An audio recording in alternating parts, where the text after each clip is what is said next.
Roraima Notícias. Olá, boa tarde, 12 horas, 23 de janeiro de 2024. Estamos chegando com Roraima Notícias. Confira as manchetes desta edição. Profissionais de educação do município e Boa Vista criam novo sindicato para a categoria. Carreta odontológica da CED inicia atendimento a partir do dia 5 de fevereiro.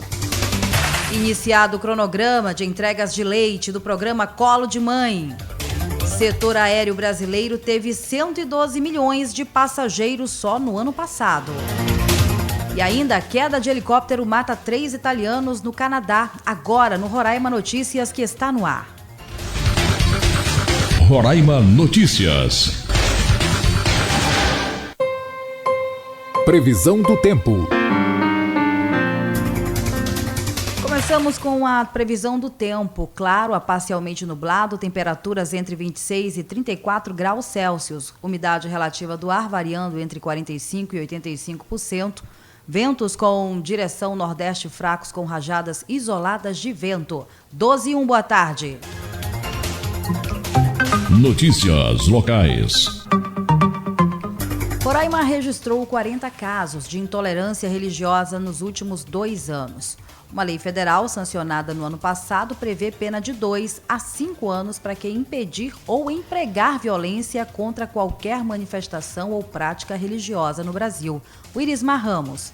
Crimes de intolerância religiosa ou racismo religioso registraram um aumento de denúncias em todo o país. Em Roraima, de acordo com os dados da Polícia Civil, nos últimos 2 anos foram registrados cerca de 40 ocorrências em relação ao tema. Um dos ataques que ganharam repercussão no estado ocorreu na Casa Espiritual Filhos de Oxum, no ano de 2022. O ataque com uma bomba caseira realizada contra a Casa Espiritual foi registrado como um caso de intolerância religiosa, mas o autor não chegou a ser identificado. De acordo com a candomblessista Raira Santos, um membro da instituição foi ferido no ataque. Nós estávamos celebrando a entidade de um irmão nosso de santo, que ele ia fazer uma oferenda, uma ritualística que nós temos dentro do candomblé, dentro da nossa religião, e tinha mais ou menos por volta de 40 pessoas, incluindo pessoas mais idosas, pessoas jovens, crianças, e no meio do ritual nós escutamos um barulho, um estrondo muito grande, e de imediato nós não sabíamos o que tinha acontecido, até porque a gente nunca imaginou que seria isso. E alguma pessoa, por intolerância religiosa, não tem outra coisa a não ser isso, porque nós estávamos dentro do nosso culto, de uma propriedade privada e portas fechadas. Jogaram uma bomba em cima do telhado de zinco e o estilhaço atingiu uma das nossas autoridades, uma EQED. Felizmente, nós tivemos ferimento leve, não tão profundo assim. Para o capelão João Pinheiro, os crimes de intolerância religiosa estão ligados a múltiplos fatores, entre eles a falta de diálogo e respeito ao próximo. E infelizmente o que nós estamos vendo é um degladiar de regimento interno, a parte que convém. Então isso vem sendo, lamentavelmente, não só no Brasil, mas nos 4 cantos da terra. Mas a urgência de rever valores no Brasil, em nosso país, realmente já vem sendo alarmante, porque está se tendo o que a própria Constituição, o direito penal, vem nas suas atribuições, vem se existindo crime em vários requisitos. Então é necessário rever valores na intolerância que vem se aumentando gradativamente em nosso país. Com o objetivo de sanar a problemática, em janeiro de 2023, uma lei federal foi sancionada pelo presidente Lula. A lei equipara o crime de injúria racial ao crime de racismo e também protege a liberdade religiosa. A pena para quem impedir ou empregar violência contra qualquer manifestação ou prática religiosa é de 2 a 5 anos de prisão. Reportagem Irismar Ramos. Obrigada, Irismar. 12h04. A maternidade Nossa Senhora de Nazaré está registrando mais de 19 mil nascimentos só em 2 anos. A secretária Cecília Lorenzon atribui a qualidade no atendimento, mudanças positivas, ajustes nos fluxos e um compromisso da equipe para oferecer o melhor acolhimento para as parturientes. Luiz Valério. Em 2 anos, o Hospital Materno-Infantil Nossa Senhora de Nazaré registrou mais de 19.700 nascimentos de bebês. Essa marca demonstra o compromisso da equipe da unidade em oferecer assistência humanizada e acolhedora a pais brasileiros e venezuelanos. Com o investimento do governo do estado, a instituição busca constantemente elevar a qualidade do atendimento, consolidando-se como a principal referência estadual em cuidados especializados para mulheres durante a gestação, parto e pós-parto. O ano de 2023 foi marcado por significativos avanços, conforme relata a secretária de Saúde, Cecília Lorenzon. Segundo ela, mudanças positivas, ajustes nos fluxos e um compromisso inabalável com a qualidade resultaram em um ano de desenvolvimento e crescimento para a maternidade. No ano de 2023, nós realizamos mais de 9 mil partos, sendo deles mais de 6 mil partos normais e mais de 3 mil partos cesarianos. Pudemos perceber que houve uma dinâmica de avanço porque tiveram retomadas de fluxos, estabelecimento de rotinas,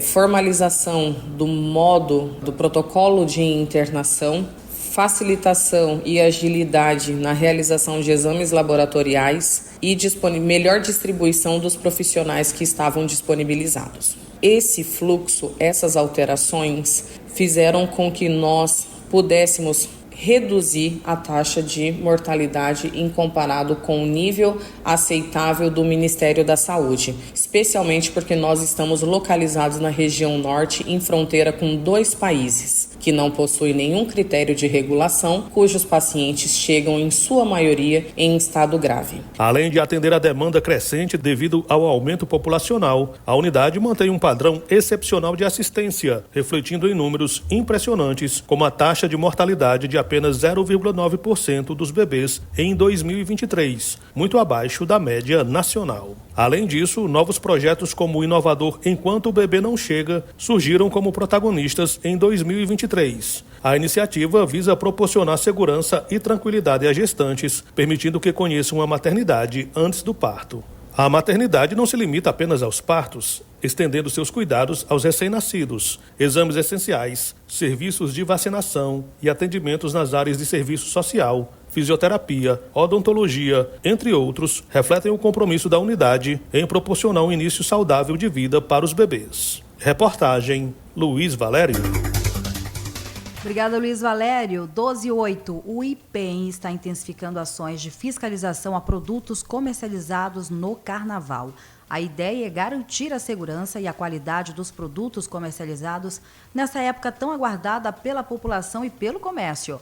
Willismar Ramos. Carnaval é a época do ano em que os foliões capricham nos figurinos e adereços como máscaras, acessórios temáticos, perucas, entre outros, que ajudam a construir a atmosfera festiva. Com a proximidade dessa época de folia, o Instituto de Pesos e Medidas de Roraima, IPEM, tem intensificado as ações para garantir a segurança e a qualidade dos produtos comercializados durante as festividades. Segundo a presidente do IPEM, Isabela Dias, o órgão atua a partir da equipe de avaliação de conformidade. Essa equipe avalia produtos que exigem o selo de verificação do Inmetro, selo compulsório de verificação do Inmetro. Alguns produtos que são muito vendidos nessa época do Carnaval exigem essa certificação do Inmetro. Exemplo, fantasias infantis, brinquedos infantis às vezes que vêm com as fantasias, adereços, preservativos, são produtos que são mais vendidos nessa época e que eles exigem a certificação do Inmetro. Então, o que o governo faz através do IPEM? Nesse período que antecede o Carnaval, a gente intensifica as nossas fiscalizações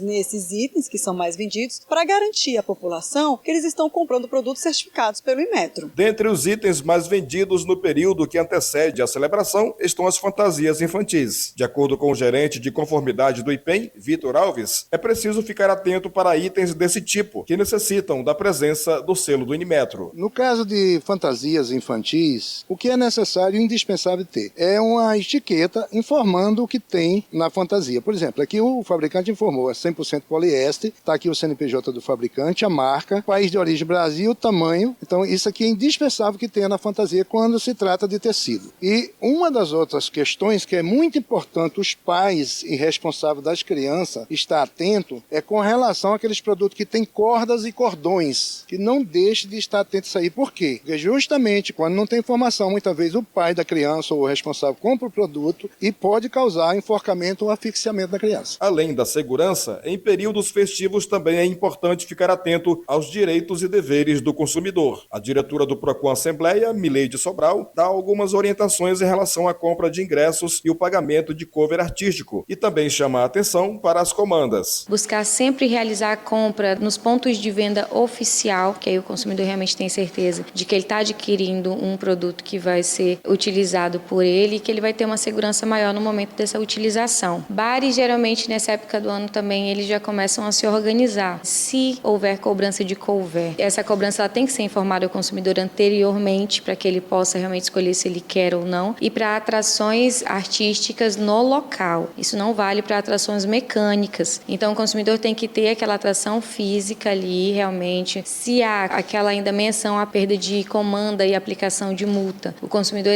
desde já, ele tem que saber que existe legislações, tanto legislação estadual como o Código de Defesa do Consumidor, ele faz uma previsão dessa conduta como abusiva, porque o consumidor, ele tem o direito de consumir e pagar somente pelo que ele consumiu. Mileide Sobral também ressalta que os foliões devem redobrar a atenção em relação aos golpes, principalmente nos blocos de rua. Vai utilizar o cartão de crédito, verifique realmente quando a máquina for passar se o valor está correto, se possível guarde também aquele comprovante na maquininha, verifique se o cartão que está sendo utilizado é o seu. E é importante que o consumidor, por exemplo, ele utilize o cartão na maneira de contato, que ele não tem utilização de senha, né, muitas vezes, então o consumidor já deixa ali um pouquinho mais atrasado aquela pessoa que tem uma segunda intenção, que é de furtos de senha. Em caso de dúvidas ou reclamações, o consumidor pode procurar o Procon Assembleia na Avenida Ataíde Teve, número 3510, no bairro Buritis, em Boa Vista, ou ainda pelo WhatsApp no número 98401-9465, além do site al.rr.leg.br/Procon. Reportagem Wirisma Ramos. 12:12, boa tarde. O governo de Roraima, por meio do Corpo de Bombeiros e da Defesa Civil, está desenvolvendo ações de apoio aos municípios do estado para amenizar os efeitos causados pelo período de estiagem que está forte. Lando Santos. O governo de Roraima, através do Corpo de Bombeiros Militar e da Defesa Civil, está desenvolvendo ações de apoio aos municípios do estado para amenizar os efeitos causados pelo período da forte estiagem que atinge o Brasil inteiro, dificultando o escoamento da produção e via fluvial. Em Roraima, o município de Amajari decretou estado de emergência por 180 dias devido à forte seca que atinge cerca de 70% do município. Como explica o chefe da Defesa Civil, Coronel Cleodomar Ferreira. Com o agravamento da estiagem, o município de Amajari já decretou situação de emergência, solicitou apoio do governo federal, repasse de recursos para aluguel de carros-pipas, para distribuição de água potável, cestas de alimento, poderá também solicitar recurso para aluguel de aeronaves, para atender uma ou outra comunidade onde não seja possível chegar por via terrestre. Esses recursos já foram encaminhados à Secretaria Nacional de Proteção e Defesa Civil. Tão logo seja reconhecido o decreto de situação de emergência da Prefeitura, o governo federal, por intermédio da Secretaria Nacional de Defesa Civil, poderá atender essas solicitações, solicitar mais esclarecimentos, solicitar novos levantamentos, assim como poderá atender de imediato em se comprovando essa situação pelo qual passa o município atualmente. O coronel Cleodomar Ferreira de Souza fala que esta semana o município de Uiramutã também está prestes a pedir estado de emergência, onde o governo do estado vai abrir cacimbão para atender o rebanho desses dois municípios. A Defesa Civil já realizou levantamentos de danos semelhantes também no município de Uiramutã. É provável que haja um parecer técnico da própria Defesa Civil do município, opinando o prefeito, sugerindo o prefeito a decretação de situação de emergência também no município de Uiramutã, o que pode acontecer ainda essa semana. A Prefeitura do Amajari deverá solicitar também do governo do estado recursos para aluguel de maquinários como pranchas, escavadeiras, as retroescavadeiras, para fazer o trabalho de escavação dos cacimbões, os chamados bebedouros, já que Já há algumas comunidades indígenas onde há escassez de água para o rebanho. Nesse caso, é uma ação voltada para atender comunidades rurais, pequenos produtores, agricultores da agricultura familiar e também as comunidades indígenas. Esse tipo de recurso ele não é atendido via governo federal. A Secretaria Nacional de Defesa Civil, via de regra, em situação de emergência, encaminha recurso ou envia suprimentos para atender as pessoas.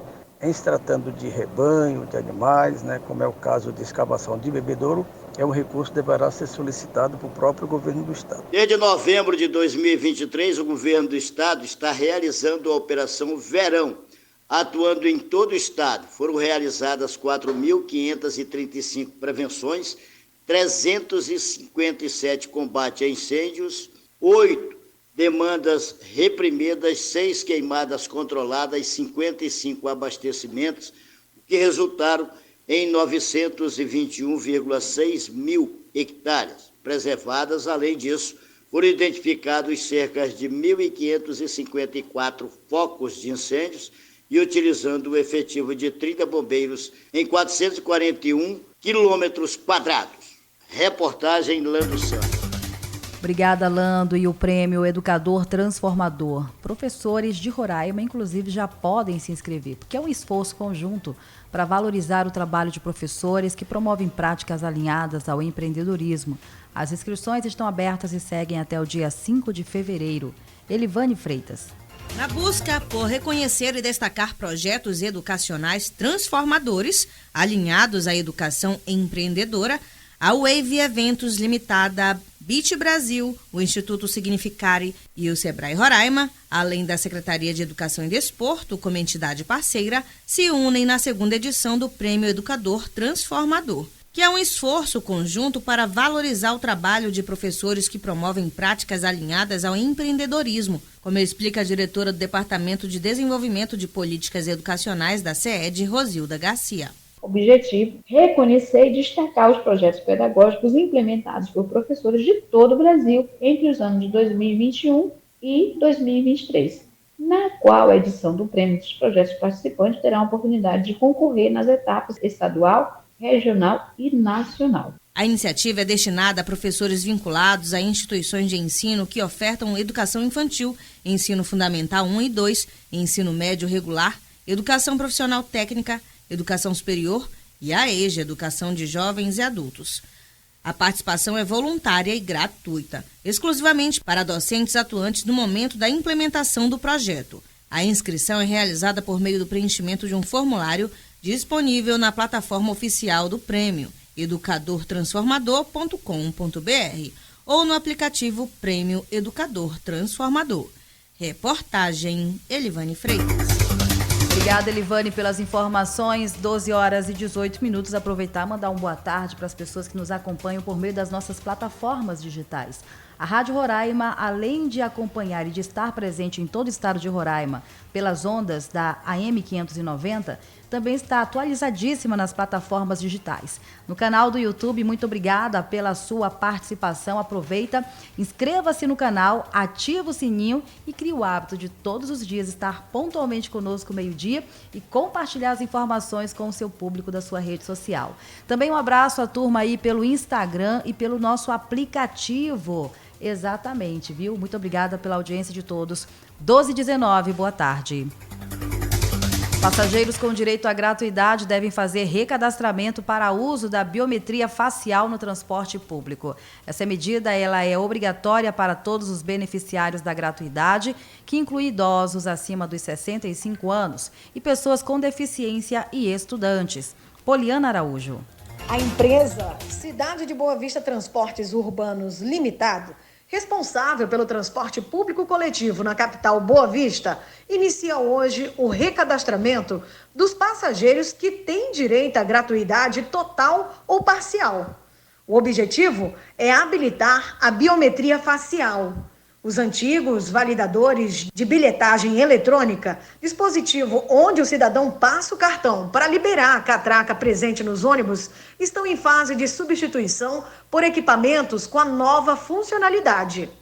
O recadastramento é obrigatório para todos os beneficiários, que incluem idosos acima de 65 anos, pessoas com deficiência e para estudantes. Atualmente, cerca de 6 mil pessoas têm acesso à gratuidade total em Boa Vista, sendo 3 mil idosos e 3 mil PCDs. E os atendimentos devem começar por este público. Os atendimentos serão na sala de fiscalização de transporte, no terminal de ônibus urbano José Campanha Vanderlei, que fica no centro da cidade, de segunda a sexta-feira, das 7 da manhã às 6 da tarde. O passageiro deve ter em mãos o RG, o CPF e o comprovante de residência. No caso de PCDs, também é necessário apresentar um laudo médico. Tanto os idosos quanto o público PCD terão até o dia 29 de fevereiro para fazer esse recadastramento.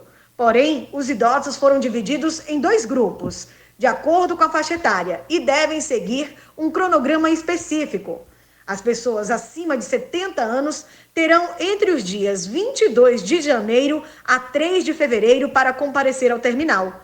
Já com idade entre 65 e 70 anos, faixa etária na qual se concentra boa parte dos beneficiários, o atendimento será entre os dias 5 e 29 de fevereiro. Para os estudantes que utilizam o transporte público coletivo e que contam com desconto de até 50% na tarifa, também devem fazer o recadastramento. Após o início do ano letivo, a EMUR e empresa concessionária irão definir um calendário para a realização do recadastramento desse público e que será divulgado as datas assim que possível. O novo sistema reconhece a identidade da pessoa a partir de uma imagem capturada pela câmera integrada ao aparelho. A imagem é comparada com a foto do cadastro e, se houver compatibilidade, o acesso é liberado. Caso contrário, o cartão pode ser bloqueado e o usuário pode ser notificado. Reportagem Poliana Araújo. Obrigada, Poliana, pelas informações. E a Federação dos Pescadores de Roraima está realizando nesta próxima quarta-feira, dia 24, na sua sede social ali na Avenida Mário Homem de Melo, bairro Buritis, a eleição da sua mesa diretora para o biênio 2024-2025. Júlio Torreias. A Federação dos Pescadores em Roraima congrega colônias da categoria sediadas em municípios do estado com cerca de 2.000 associados. O acontecimento servirá mais para um congraçamento da classe, uma vez que existe apenas uma chapa de consenso que foi registrada. Dessa forma, será reeleito o atual presidente da entidade, Rafael Pereira, e como vice-presidente, o senhor Raimundo Sobrinho, que é presidente da colônia Z1 de Roraima. Hoje temos na federação 7 colônias de pescadores. Nosso estado é muito pequeno, pessoal, que fique bem claro aí, dados do ano passado, tivemos aí quase 4.700 pescadores que deram entrada no seguro. Na federação filiados a gente tem quase 2.000 pescadores dentro do nosso sistema federativo que recebem seu seguro-defesa, estão na ativa. E também nessas 7 colônias a gente decidiu de forma harmoniosa ter somente uma chapa, a qual encabeça. Isso, por aclamação, uma chapa, e cada presidente do seu respectivo município, na sede da colônia da capital, a Z1, que também é a sede da federação, vai adquirir demandas aí dos municípios do interior para os pescadores, principalmente.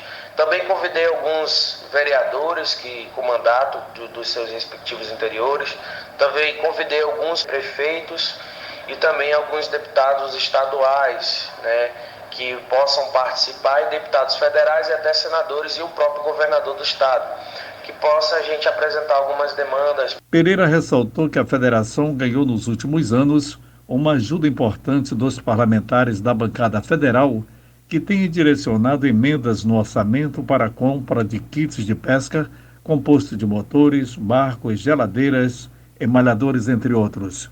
Reportagem Júlio Torreias. Obrigada, Júlio. 12h24, iniciando o cronograma de entregas de leite do estado. Estamos falando aqui, então, do programa Colo de Mãe. A entrega do complemento lácteo ela é destinada a crianças de 6 meses a 3 anos de idade, com o intuito de promover e melhorar a qualidade nutricional dos pequenos. Poliana Araújo.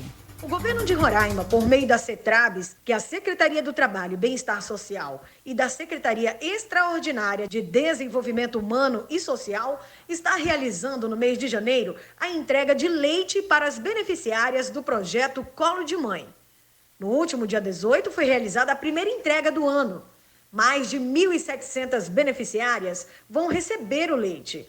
A entrega do complemento lácteo é destinada a crianças de 6 meses a 3 anos de idade, com o intuito de promover a melhoria nutricional, como também um alívio financeiro para as famílias em vulnerabilidade social. Se você é uma dessas beneficiárias do programa, deve ficar atenta às datas de entrega para garantir o leite da sua criança. Todo o cronograma referente ao projeto Colo de Mãe está disponível no site da CETRABS da internet. Reportagem Poliana Araújo. Obrigada, Poliana, pelas informações. 1226, carreta odontológica da CED dá início a atendimentos a partir do dia 5 de fevereiro. Os primeiros a receberem os atendimentos em 2024 são alunos do Colégio Militarizado Maria Sônia de Brito Oliva, no bairro Pintolândia. A carreta odontológica vai permanecer na unidade de ensino de 5 a 23 de fevereiro. Elivane Freitas. O programa Sorriso é Arte retomará as atividades deste ano a partir do dia 5 de fevereiro. O programa leva atendimento odontológico gratuito para os estudantes da rede pública estadual de ensino da capital e do interior. Os primeiros a receberem os atendimentos em 2024 são os alunos do Colégio Estadual Militarizado Maria Sônia de Brito Oliva, no Pintolândia. A carreta odontológica permanecerá na unidade até o dia 23 de fevereiro. Na sequência, a carreta móvel segue para o Colégio Militarizado Conceição da Costa e Silva, localizado no bairro Jardim Equatorial, e realiza os atendimentos de 26 de fevereiro a 8 de março. O chefe da Divisão de Saúde, Iserbledson Franco, explica os procedimentos para participar. Os alunos deverão levar uma autorização para preenchimento da autorização dos pais ou responsáveis e também o preenchimento de um questionário.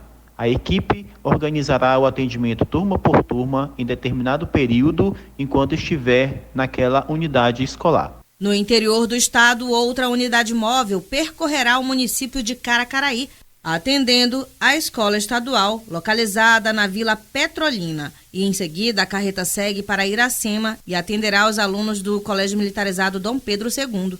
Já em Mucajaí, serão atendidos estudantes do Colégio Militarizado Maria Marizelma de Oliveira Cruz, Escola Estadual de Ensino Médio em Tempo Integral Padre José Monticone e Escola Estadual Vereador Francisco Pereira Lima. No ano passado, 14.500 alunos de 46 escolas localizadas em Boa Vista, interior e comunidades indígenas receberam atendimentos odontológicos. Foram realizados mais de 82 mil procedimentos. Reportagem Elivane Freitas.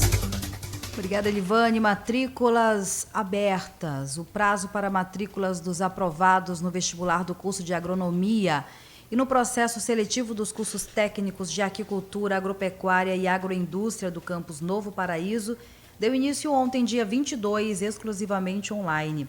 A plataforma utilizada é a do governo federal, a plataforma gov.br. Para o curso de bacharelado em agronomia, estão sendo ofertadas 35 vagas, 21 vagas para ampla concorrência e 14 vagas para candidatos da cidade do município de Mucajaí. Reportagem Bernardo Silva. A pré-matrícula dos aprovados no vestibular 2024 ocorrerá no período entre 22 e 28 de janeiro. Os candidatos estão convocados a realizarem a pré-matrícula no endereço www.gov.br/matrícula-IFRR. Em caso de dificuldade, o candidato tem disponível o manual com o passo a passo para a efetivação da matrícula também de forma online.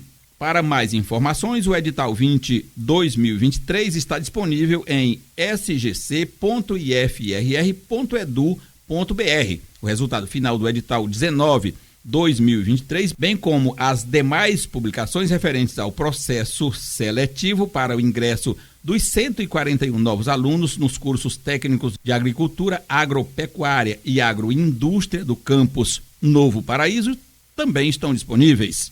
Alunos da primeira chamada têm de 22 a 24 de janeiro, da segunda chamada de 25 a 27 e de 28 a 30 deste mês é para alunos da terceira chamada. No total, são 71 vagas para ações afirmativas e 70 para ampla concorrência. 35 vagas para o curso de agroindústria, 36 para agricultura e 70 vagas para agropecuária. As aulas iniciarão no próximo dia 7 de fevereiro, data em que será realizada a quarta chamada. Reportagem, Bernardo Silva. E profissionais da educação do município de Boa Vista criaram um novo sindicato para a categoria. Os membros da entidade dizem que o objetivo é lutar pelos direitos das diversas categorias de profissionais e fiscalizar, assim, efetivamente a aplicação dos recursos do Fundeb pelas prefeituras da capital. Luiz Valério.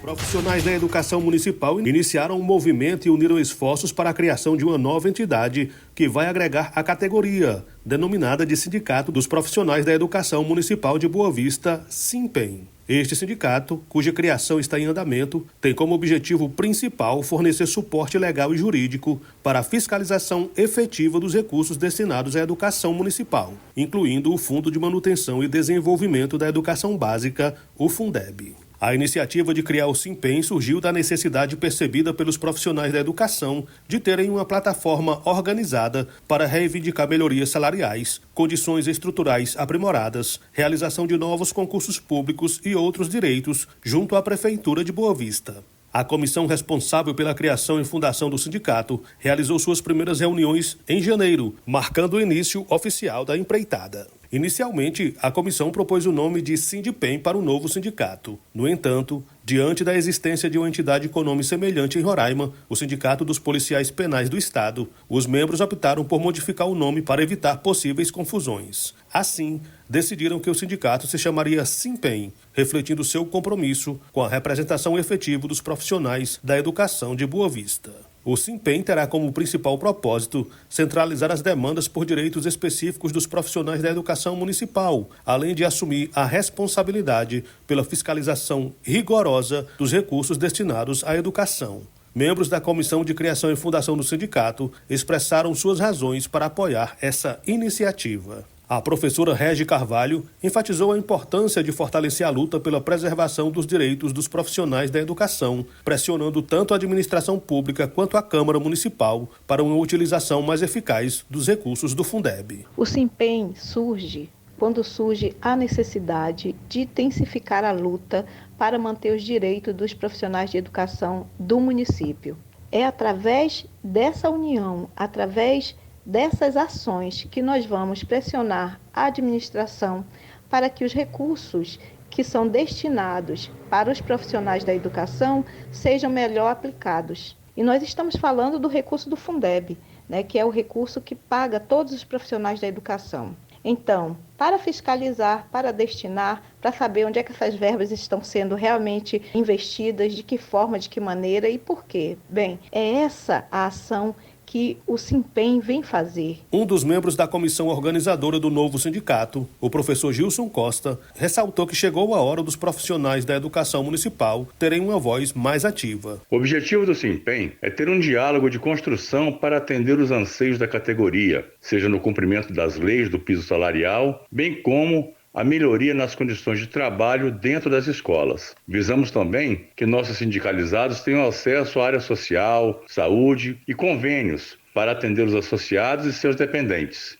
A luta é grande, mas com a unidade de todos teremos êxito nessa caminhada. É o que a gente espera. A comissão organizadora do SINPEM pretende realizar uma Assembleia Geral na segunda semana de fevereiro, no auditório do Instituto Federal de Roraima, para oficializar a constituição do sindicato. A entidade já conta com a promessa de aproximadamente 1.000 sindicalizados, marcando um passo significativo na busca pelos direitos dos profissionais da educação de Boa Vista. Reportagem Luiz Valério.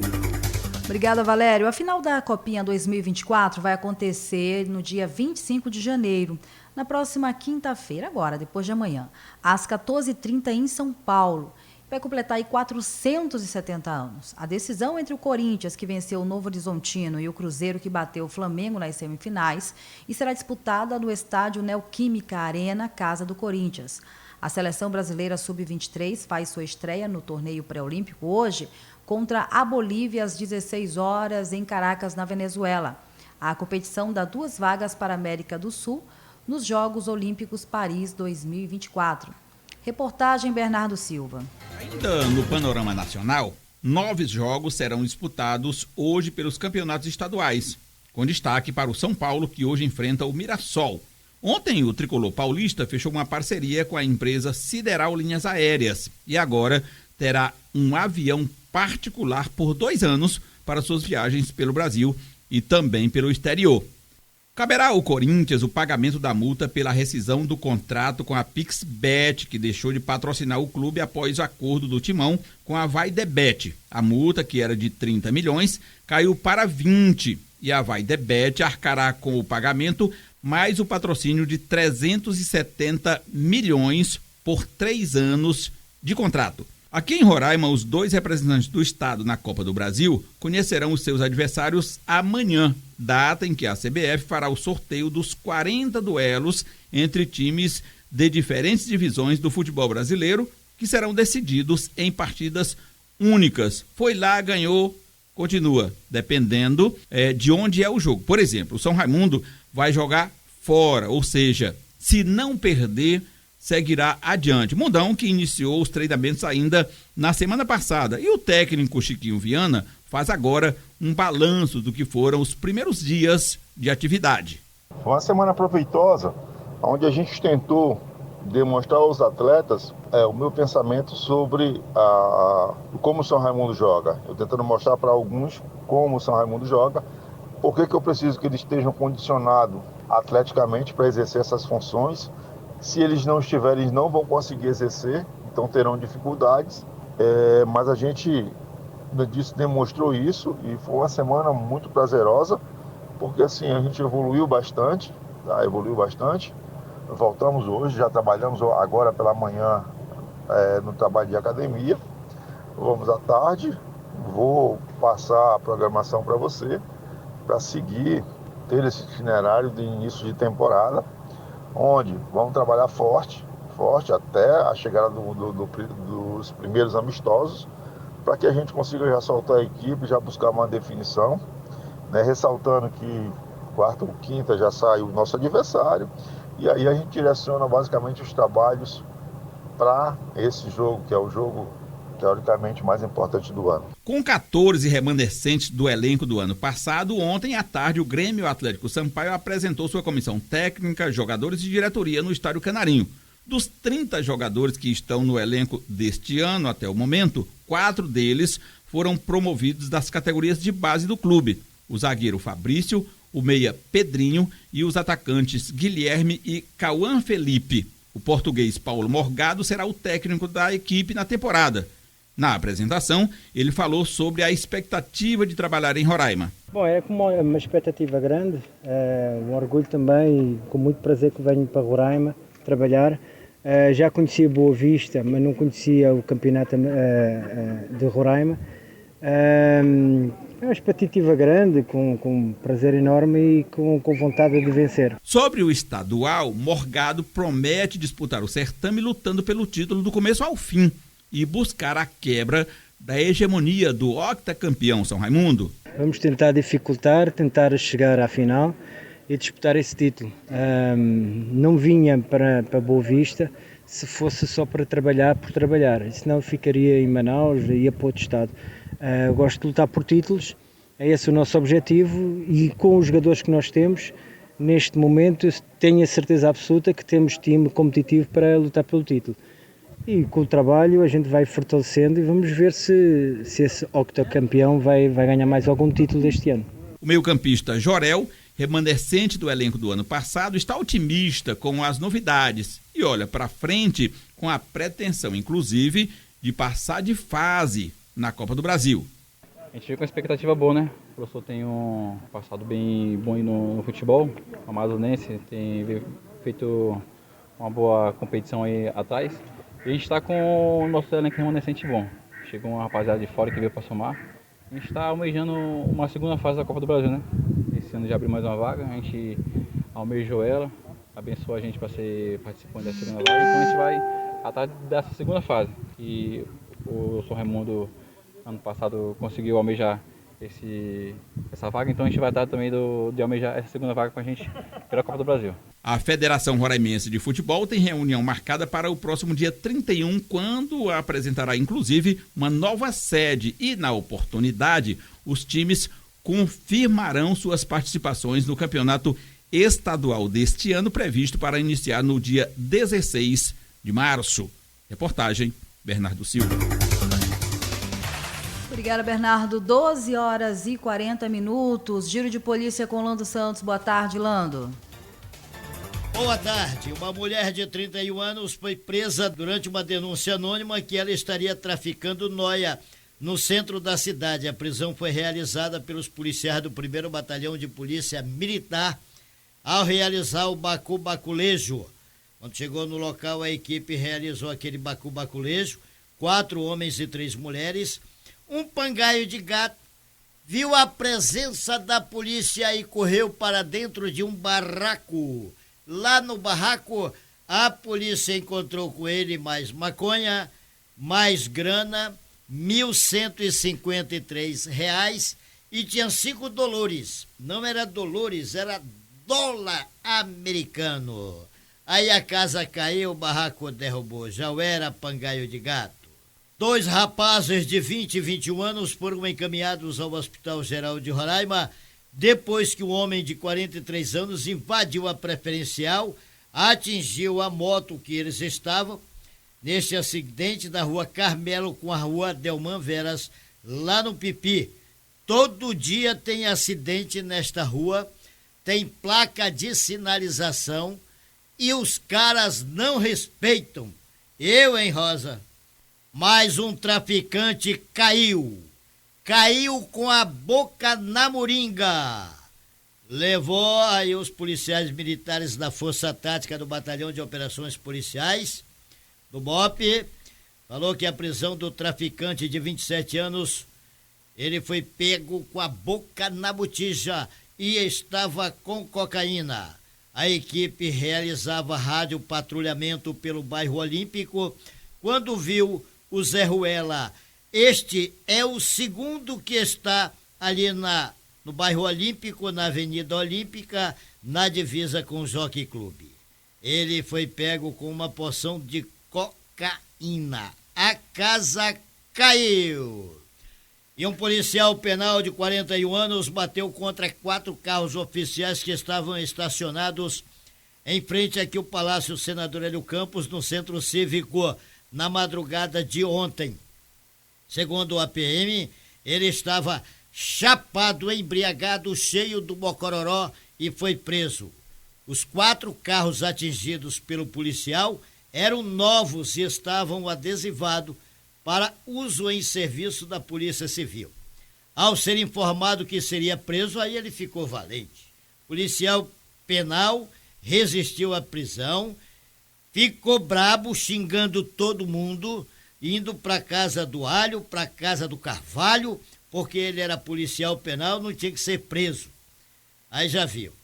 Aí chamaram a polícia, que chegou lá de Maragadinha, aí o policial penal seguiu, ele vinha pela Avenida Villeroy, perdeu o controle e bateu nos carros que queriam ser entregues à Polícia Civil.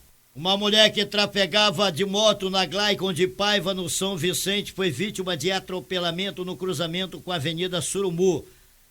O acidente aconteceu quando o motorista conduzia um doblô cinza, atingiu a motocicleta e em seguida invadiu-se do local. Fugiu, hein? Fugiu, papai.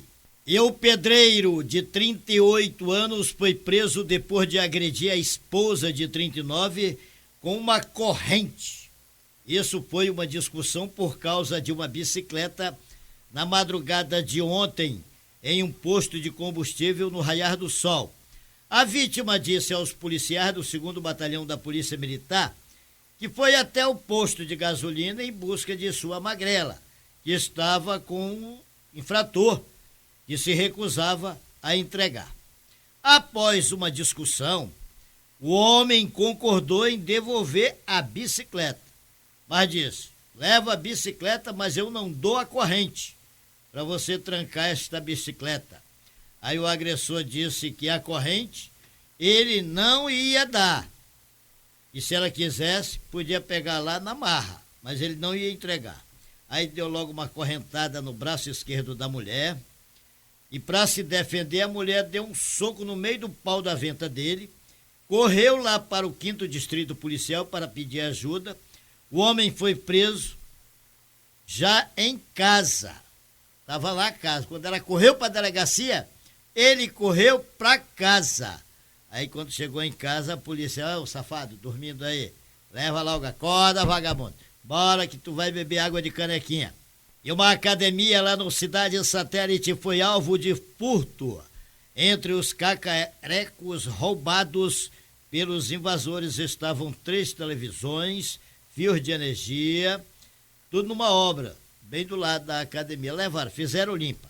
Muito bem, esse é o resumo de polícia desta terça-feira. Boa tarde. Roraima Notícias. Panorama Nacional. Vamos lá então, 12h46. Acerte seu relógio com a Rádio Roraima. Setor aéreo brasileiro teve 112 milhões de passageiros só no ano passado. Oussama El Grauri. O setor aéreo brasileiro teve 112 milhões de passageiros no ano passado, um aumento de 15% em relação a 2022. Os números foram apresentados nesta segunda-feira. O Ministério de Portos e Aeroportos investiu 187 milhões de reais na aviação em 2023. Segundo a pasta, obras em 18 aeroportos regionais foram concluídas e a conectividade dos voos domésticos foi ampliada em 12%, com mais 26 novos destinos. Um ganho para o país, segundo o ministro de Portos e Aeroportos, Silvio Costa Filho. Isso está cada vez mais estimulando o crescimento do turismo regional e vai ajudando no desenvolvimento econômico das regiões. Já o setor privado investiu 1 bilhão e 200 milhões de reais. Foram entregues obras de ampliação e melhoria em 6 aeroportos da região Nordeste. O Ministério também informou que o valor do querosene de aviação caiu 14,5% e a taxa de ocupação dos voos subiu 2,3%. O crescimento no número de voos em 2023 foi de 10% em relação a 2022. Já uma pesquisa inédita do Ministério do Turismo mostrou a tendência dos turistas para esse verão de 2024.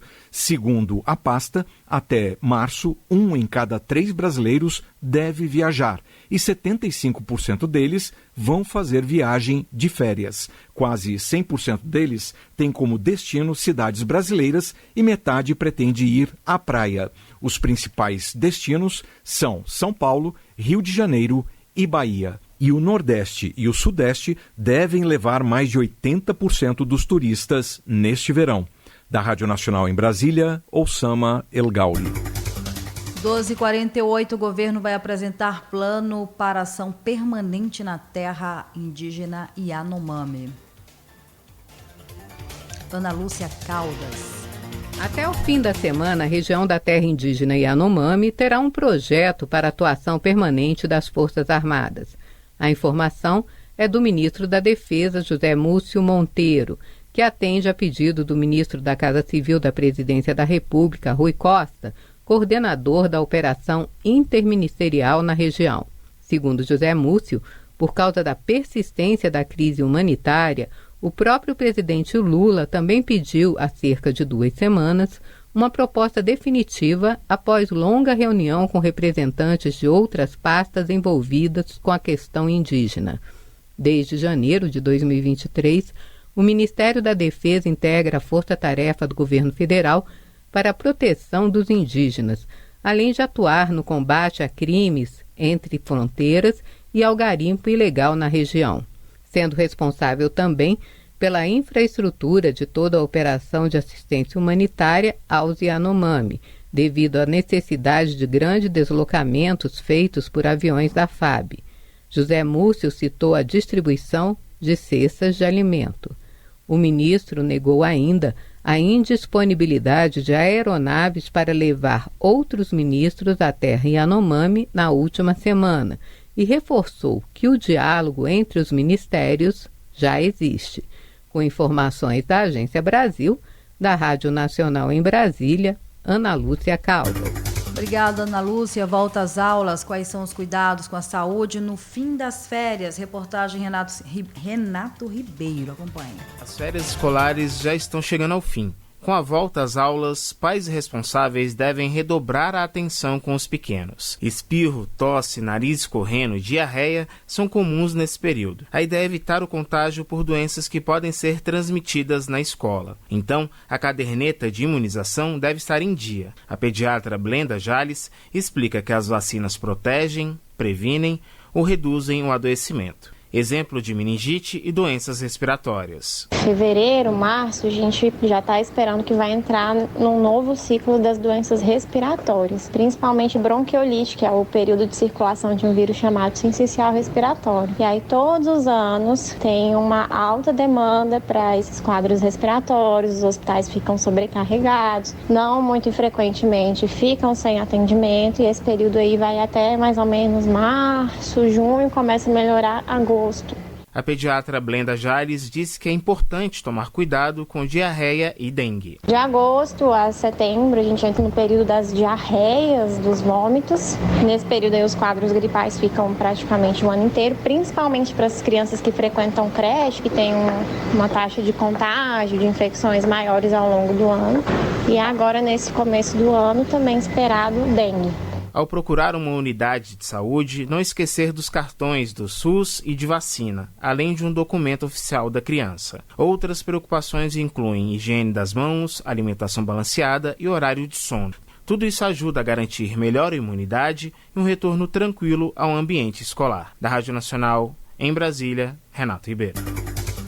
Novo programa vai impulsionar setor industrial pelos próximos 10 anos. Gabriel Brum.